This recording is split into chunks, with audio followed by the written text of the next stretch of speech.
자, 두 번째 수동결산 문제부터 이번 시간에 할 차례인데요.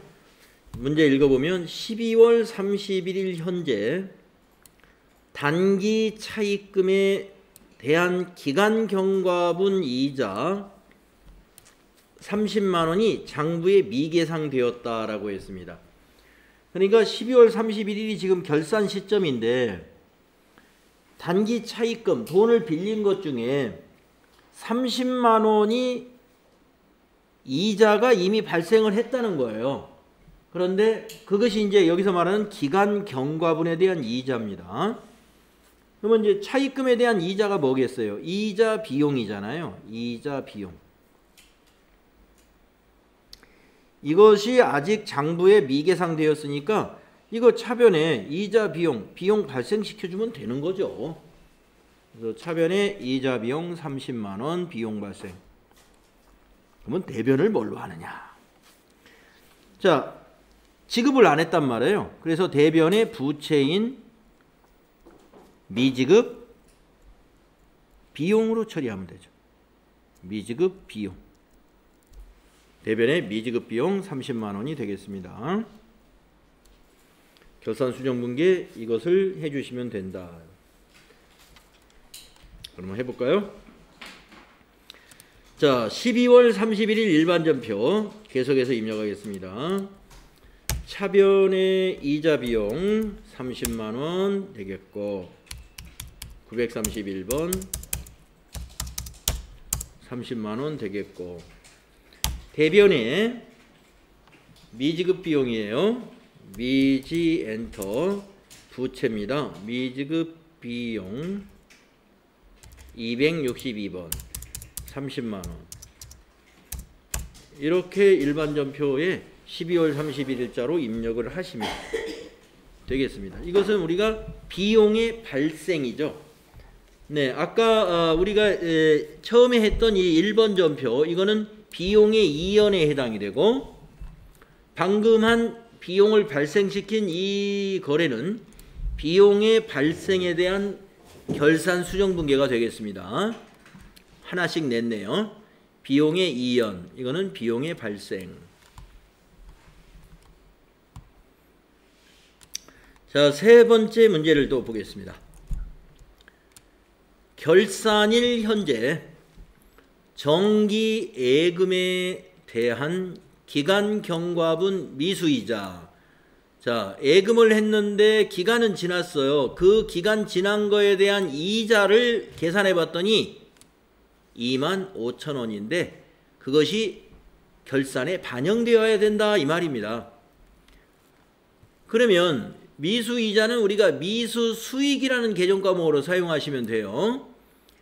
미수수익. 그래서 분계를 써보면 요 3번의 분계를 한번 여기다 써보면 3번의 분계는 차변의 미수수익 받아야 되니까 자산이 됩니다. 25,000원 자산 증가가 되고요.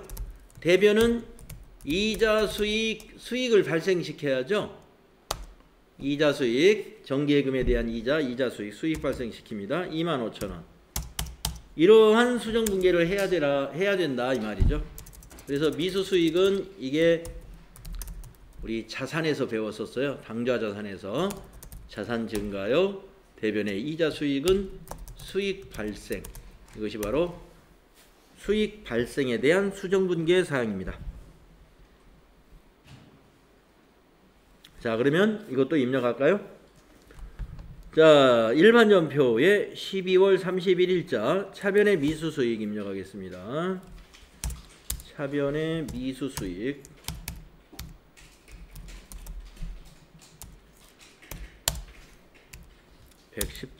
116번 25,000원.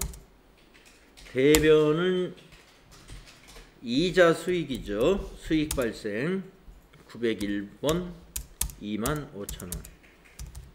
이렇게 하시면 됩니다.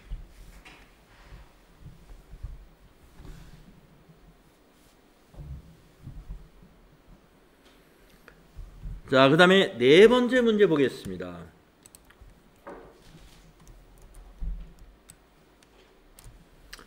결산일 현재 대여금에 대한 이자 중에서 선수분이 5만 원이 있습니다 이 말이에요. 대여금에 대해서 이자를 받았는데 내년 것이 5만 원이 포함되어 있는 것이 그게 선수분이죠. 선수수익이라는 부채를 증가시켜주면 됩니다. 선수수익입니다. 선수수익. 그러면 차변은 뭐예요? 이자 수익을 취소시켜줘야 되죠. 이것이 수익의 이연에 해당되는 거래 내용입니다. 수익의 이연. 자, 그러면 4번 분계는 이렇게 돼야 됩니다. 4번 분계는요. 차변의 이자 수익 5만 원, 대변이 선수 수익 5만 원, 이런 분계를 해야 됩니다. 그래서 차변의 이자 수익은요. 수익의 취소, 단기의 수익에서 빼주는 거고요. 대변의 선수 수익은 부채를 증가시키는 이런 수정 분계를 해야 되죠. 그래서 이게 수익의 이연에 해당되겠습니다.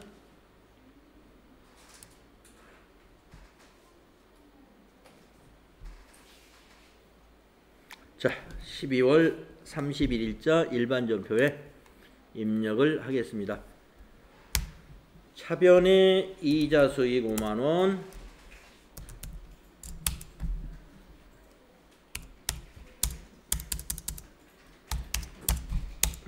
대변의 선수 수익 5만 원,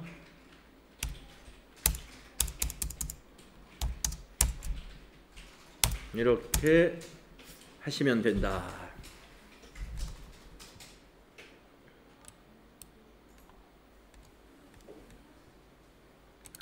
네, 그래서 지금 유형상사의 결산 수정 분계 4개를 해봤는데 요 1번부터 4번이 모두 다 이 2개는 비용에 관한 거, 요 2개는 수익에 관한 건데 비용 중에서 2개는 하나는 비용의 이연, 이게 비용의 이연이었죠. 이거는 비용의 발생. 그 다음에 세 번째 거는 수익의 발생. 네 번째 거는 수익의 이연. 뭐 이렇게 해서 수익과 비용의 이연과 발생에 관한 거래를 한 세트로 4문제를 쫙 냈습니다. 자, 이런 거 수동분계에서 우리가 하는 겁니다. 결산을. 자, 그 다음에 5번째 거 보겠습니다. 소모품 구입 시 전액 소모품비로 비용 처리하고 결산 시 미사용분을 자산으로 계상하고 있다 그럽니다. 우리 회사가. 그리고 2019년 말 결산을 위해 재고를 파악한 결과 미사용 소모품이 10만 원으로 확인되었습니다. 그러면 우리 회사는 지금 미사용분을 자산으로 계상하고 있다 했으니까 이걸 자산으로 소모품으로 잡아주면 되는 거죠.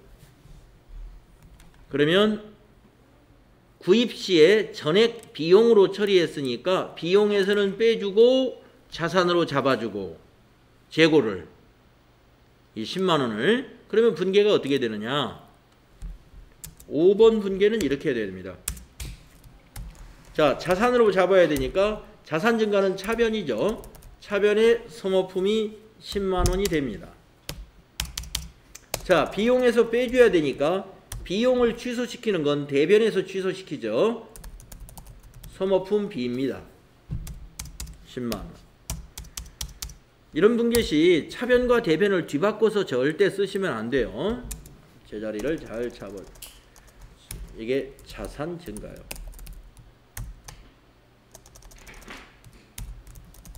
비용 취소가 되겠다.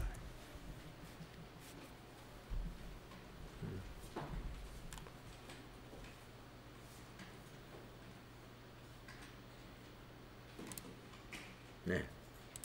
그래서 이거 입력을 하시면 되겠습니다. 그래서 5번 문제는 메인 매출 전표에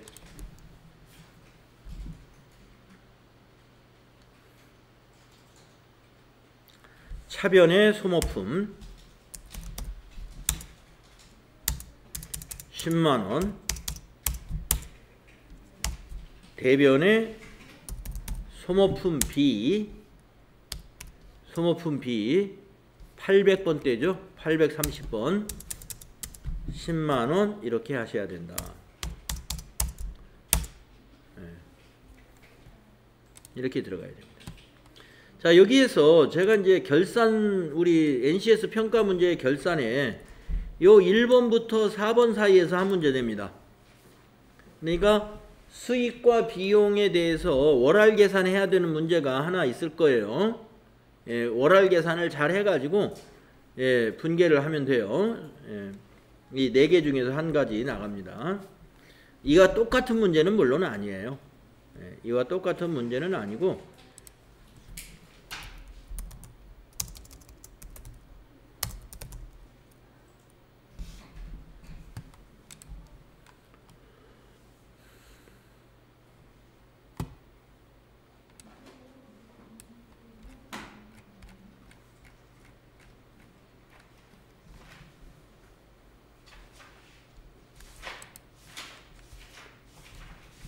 농협에서 차입한 장기 차입금 3천만 원에 대한 당기의 12월분 이자는 약정에 따라 다음 달 10일에 납부할 예정이다.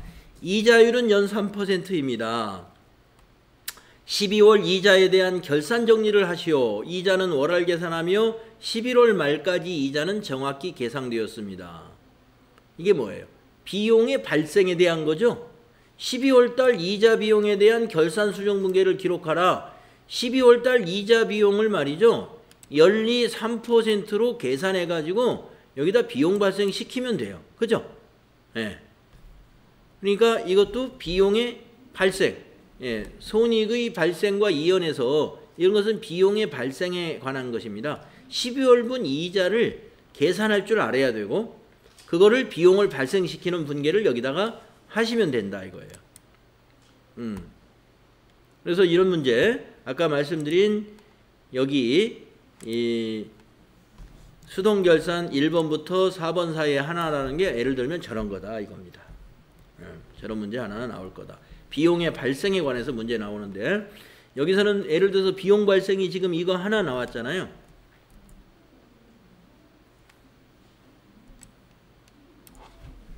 단기 차입금에 대한 이자, 아까 거기도 농협 차입금에 대한 이자예요. 근데 아까 제가 낸 문제에서는 30만 원이다 이걸 딱 알려준 게 아니라 빌린 원금은 얼마고 연리 몇 %다. 그러면 12월 한 달치 이자를 당신이 계산해 가지고 한번 해보시오. 그러니까 여기서처럼 뭐 얼마 이렇게 안 알려준 겁니다.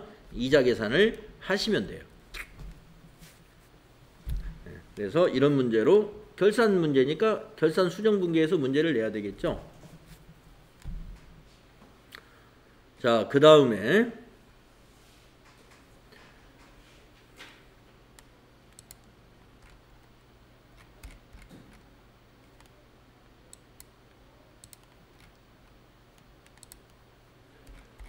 자, 그 다음에 6번 문제 보겠습니다. 자, 6번째 수동분계, 수동결산 문제는 이런 문제를 냈는데 기말 현재까지 현금 과부적으로 처리되었던 현금 과다액이 3만 원이 있는데 원인이 아직 밝혀지지 않았다. 결산일까지 원인이 안 밝혀지면 현금 과다액을 뭘로 처리해야 돼요? 예, 자비익으로 처리하시면 되겠네요. 그러면 자비익은 수익이니까 6번은 이렇게 한다는 거죠. 차변이 현금 과부죠. 그렇죠? 예. 차변이 현금 과부죠. 잡이익은 대변에 가야죠. 수익 발생은 대변이니까 3만 원이 되겠고, 잡이익은 대변에 가야 자기 이익이 되죠. 수익 발생은 대변이니까. 그래서 대변이 잡이익. 이런 분계를 해라 이러니까. 이걸 우리가 자금 관리에서 이 문제 제가 NCS 문제에서 냈었죠. 네. 자, 그러면 6번 문제 입력할까요? 자, 12월 31일자에 3번 차변의 현금 과부족 141번. 네, 3만 원이 되고요. 대변의 잡이익, 대변의 잡이익 3만 원이 됩니다.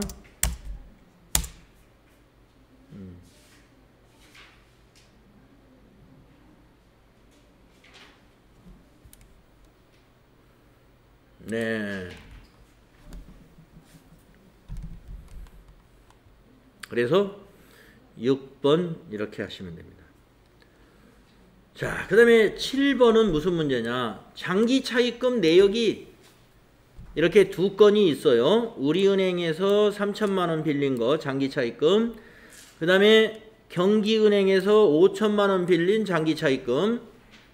이걸 뭐를 하라는 얘기냐면, 비고를 보시니까 우리은행 거 3천만 원은 2020년 6월 30일에 일시 상환할 예정이라는 거예요. 그러면 우리가 지금 결산일 현재, 즉 2019년 12월 31일 현재에서 봐서는 앞으로 6개월 후에 상환하잖아요. 그러면 이거는 어떻게 돼요? 이제 장기 차입금이 아닌 거죠. 그러니까 장기 차입금 부채 감소 차변해졌고, 대신에 대변의 부채를 뭘로 바꿔요? 이것을 대변의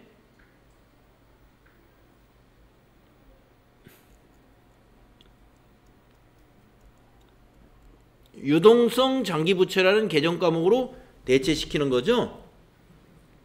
그래서 유동성 장기부채는 유동부채이고, 이 장기차입금은 비유동부채니까 비유동부채에서 감소하고 대신에 유동부채에서 증가시키고, 그래서 유동성 대체라고 그럽니다. 이러한 문제는 유동성 대체 문제예요. 유동성 대체. 유동성 대체 문제가 대체 문제가 나왔다. 자, 그러면 밑에 경기은행 것도 보겠습니다. 경기은행은 5천만 원짜리인데 비고를 보니까 2021년 6월 30일에 일시상환 예정이다. 그러면 지금이 2019년 12월 31일 입장에서 여러분 시험 보는 거잖아요. 그러면 2019년 12월 31일 입장에서는 1년 6개월 후에 상환하니까 아직도 장기차입금이다. 그래서 이거는 해당 사항이 없다. 분계 안 하는 겁니다. 이것만 유동성 대체 분계를 해주면 되는 거예요. 여기 비고난을 읽고 판단해야 됩니다.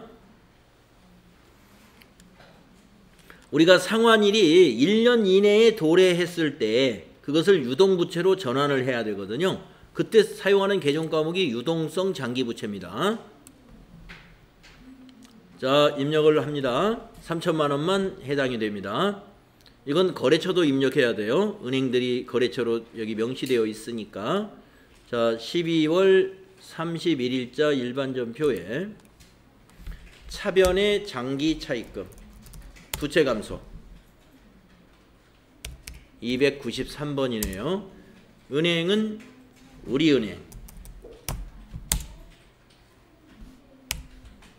우리은행이고요. 금액은 3천만 원. 그 다음에 대변의 유동성 장기부채 거래처 똑같이 98400 금액도 똑같이 3천만 원. 이렇게 대체시키는 분계를 해주는 겁니다. 유동성 대체 분계. 네, 잘하셨죠? 그 다음에 이제 수동분계의 마지막 8번째 분계 내용 단기매매증권 내역을 보여주면서 이거 평가하라는 겁니다. 이거 문제 냈습니다. 예, 결산 처리 문제에 이거 나옵니다. 예. 자, 이거는 어떻게 계산하느냐. 자, A회사 주식이 1000주가 있는데 장부가 지금 한 주당 1200이라는 얘기예요. 단가. 이게 골뱅이가 이게 단가죠. 한 주당 1200원이다.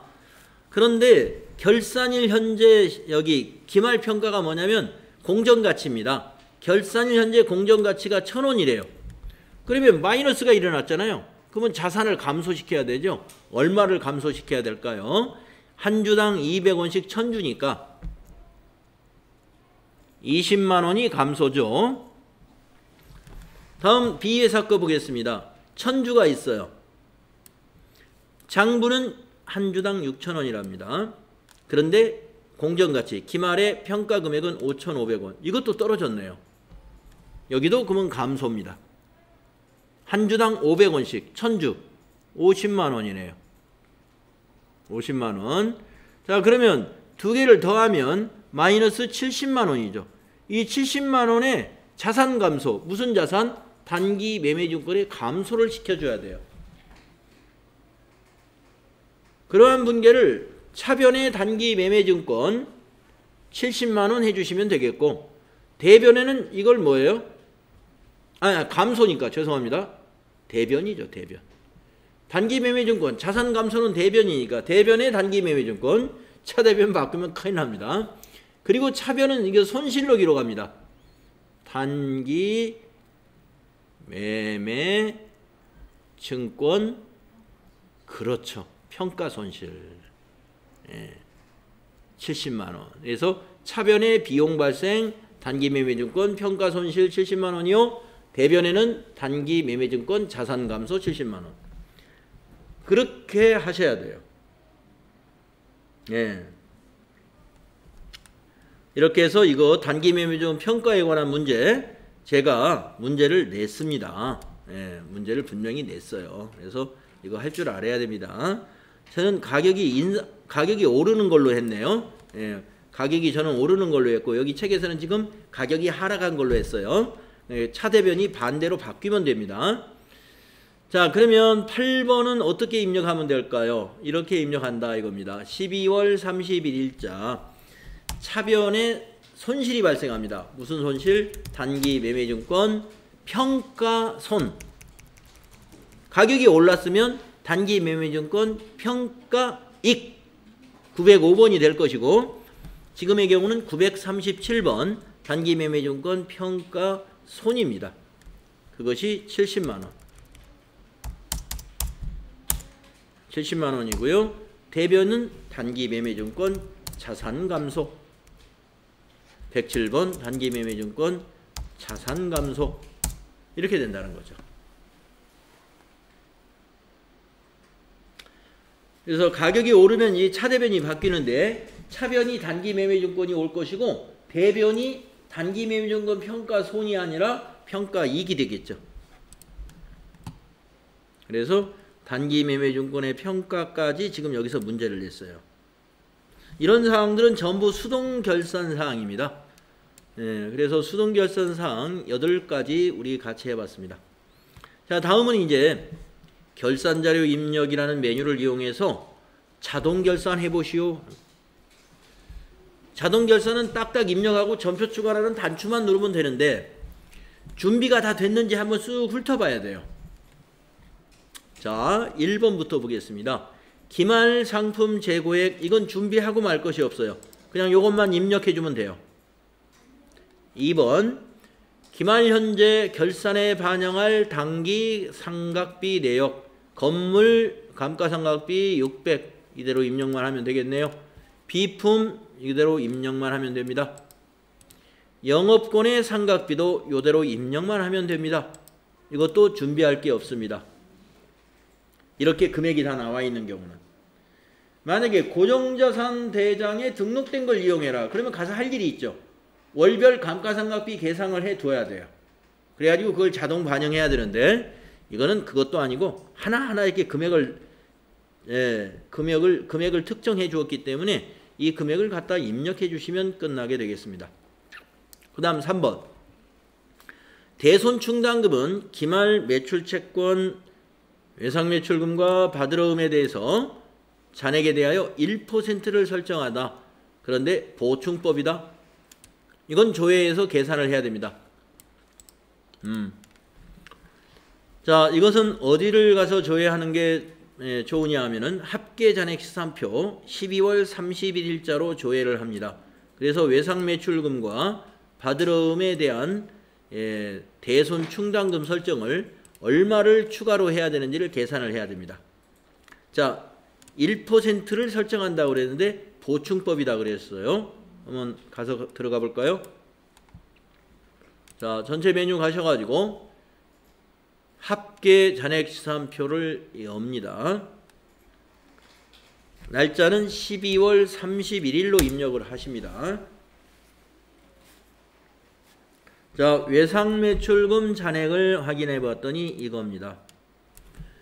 그리고 외상매출금에 대한 대손충당금은 잔액이 없습니다. 잔액이 없으니까 이 금액의 1%를 그대로 입력을 하면 되겠습니다. 그러면 643176000의 1%는 얼마냐? 뒤에서 0을 2개만 지우면 그게 1%죠? 그래서 우리가 시험지에다가 6431,760이라고 메모하세요. 6431,760. 여기 643만 1,760원. 이게 1%죠. 네, 외상매출금에다가 이렇게 입력할 겁니다. 메모해 두시고. 그 다음에 받으러움 확인해 보겠습니다. 받으러움의 잔액 1,630만원입니다. 대손충당금이 5만원이 있습니다. 그러면 이 금액의 1%에서 이 5만원을 차감한 것을 보충하면 돼요. 그러면 1,630만원이니까 동그라미 뒤에 2개를 지우면 163000이죠. 163000 빼기 5만원 계산기로 해보면은 113000이죠. 이거를 메모를 해주는 겁니다. 113000은 받으러움에다가 메모해 둡니다. 그래서 메모한 금액을 잠시 후에 결산자료 입력에다가 입력을 해줄 거예요. 예, 6431,760하고 113000을 메모했습니다. 이거 계산하는 요령 꼭 알아두셔야 돼요.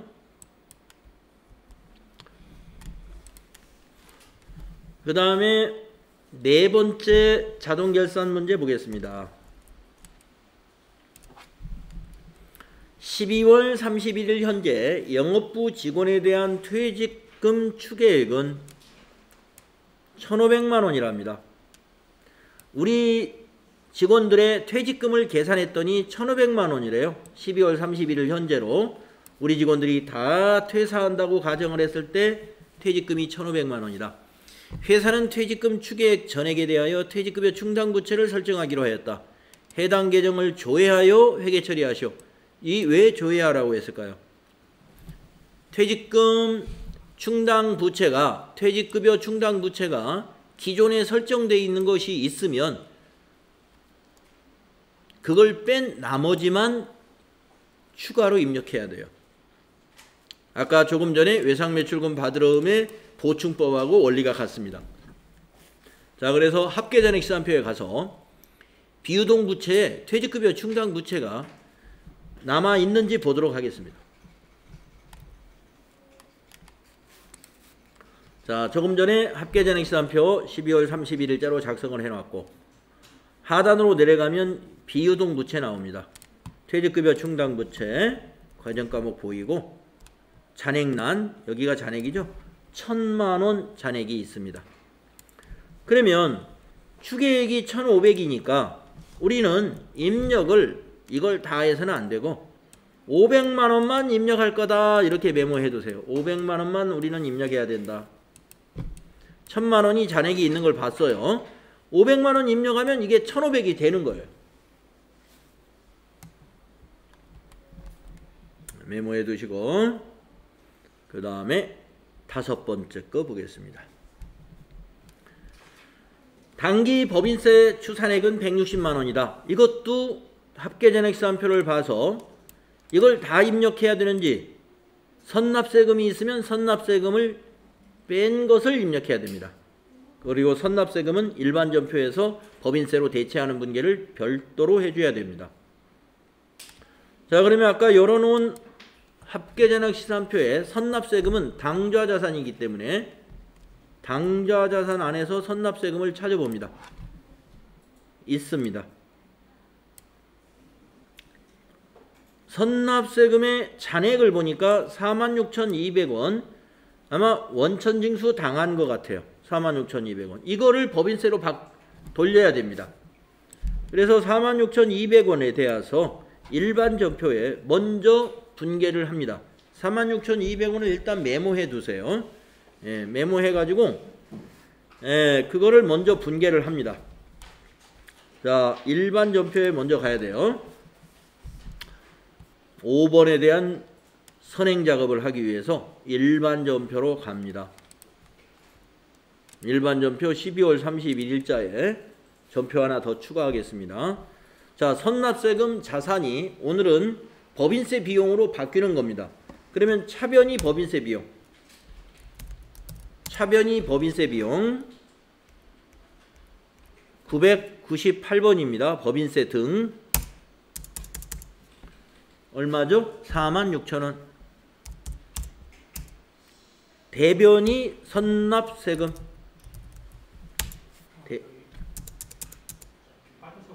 네. 예, 그냥 입력하십시오. 예. 예, 아마 빠져서 없는 모양인데. 예. 다른 분들은 있나요? 선납세금? 있죠? 예. 선납세금 46,000원 이렇게 해줍니다.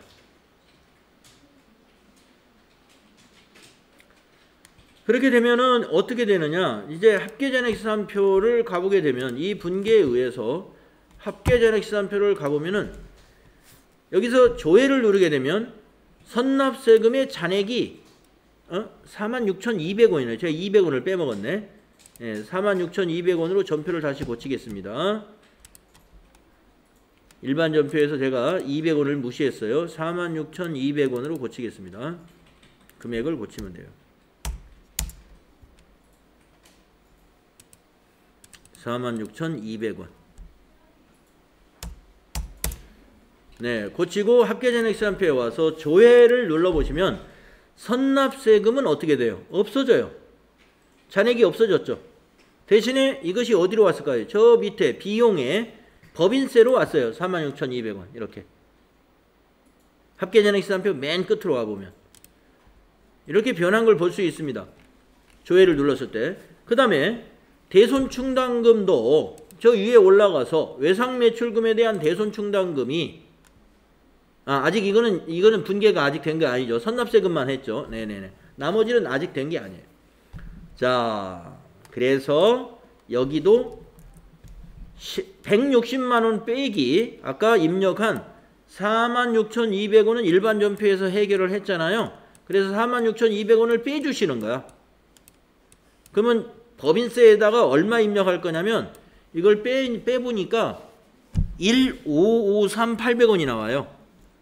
1,553,800원 이걸 입력할 거예요. 160 대신에 46,200원을 빼가지고 1,553,800원을 입력할 거다 이겁니다.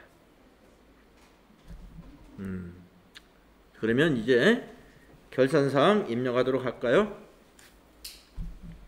자, 자동결산에 우리가 이제 입력할 준비를 다 했습니다. 자, 그러면 어디로 갑니까?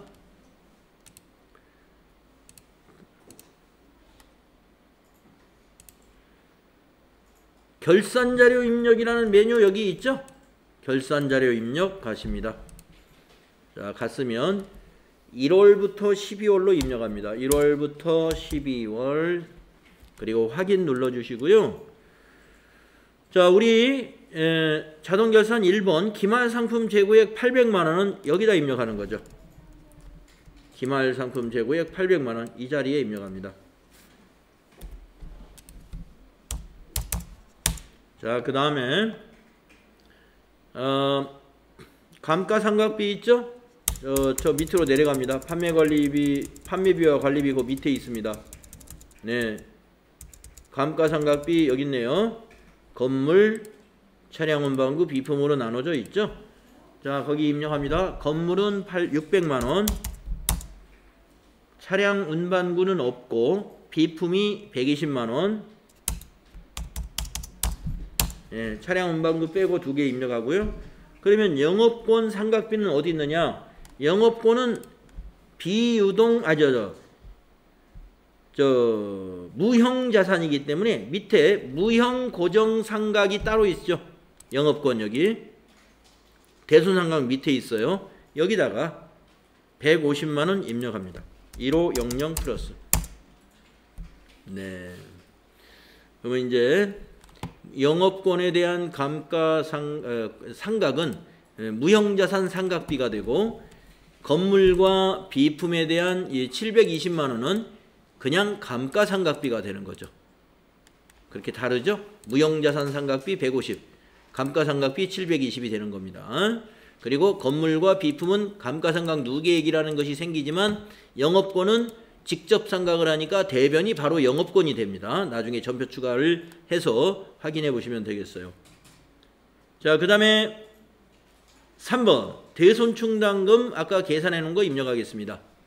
자, 무형고정자산 상각 바로 위에 대손충당금이 있습니다. 대손상각이라고 있죠. 대손상각에 외상매출금란 클릭해가지고 6431760 아까 메모했죠. 6431760 엔터. 그 다음에 받으러 음에 얼마 메모했어요? 113000 메모했죠. 113 플러스 엔터. 자, 미수수익인이 선급금인이 없죠. 네, 지나가시고.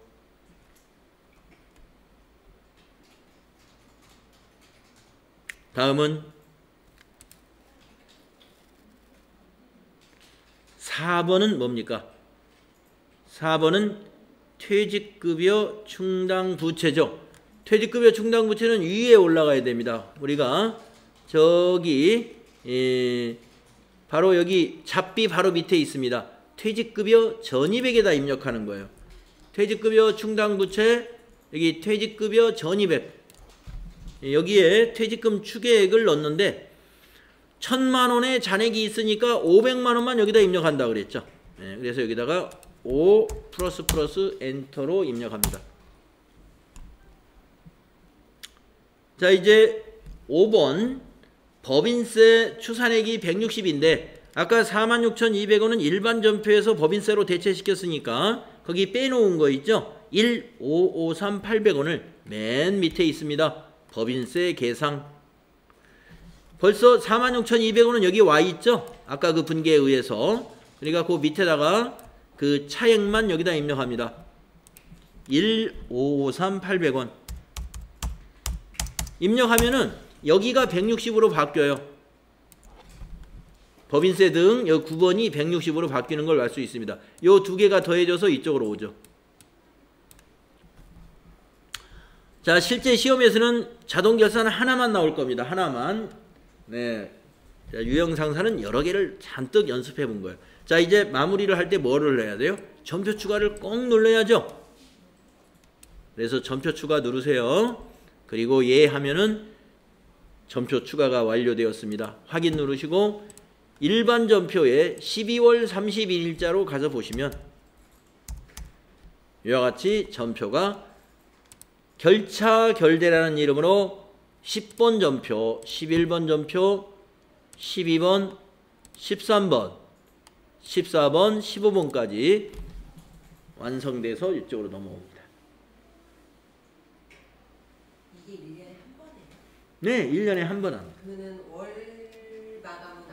네, 월별 결산은 안 하죠. 네. 이거는 결산 바로 1월 달에 한 번 하는 거예요. 1월 달에. 네. 지금 이제 결산이 이제 1월 달이면 다 끝났겠죠. 거의 다 회사들이. 예. 그래서 이거는 결산 시점에 한 번 하는 겁니다.